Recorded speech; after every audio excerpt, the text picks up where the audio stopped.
আমি পাইছোঁ আৰু সেই টকাৰে মই এই ব্যৱসায়তে ব্যৱহাৰ কৰিম বুলি মই ভাবিছোঁ।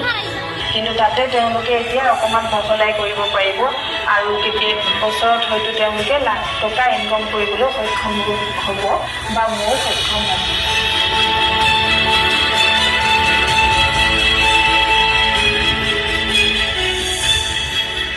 মুখ্যমন্ত্ৰী মহিলা উদ্যমিতা অভিযানৰ যি চেক বিতৰণত আজি 10,000 টকাৰ চেক পাই ময়ো আনন্দিত।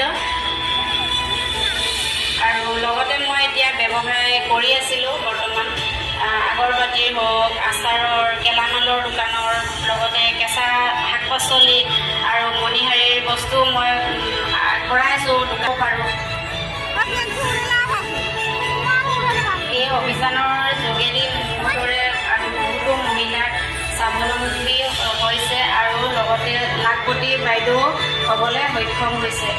আৰু মুখ্যমন্ত্ৰী ডাঙৰীয়াক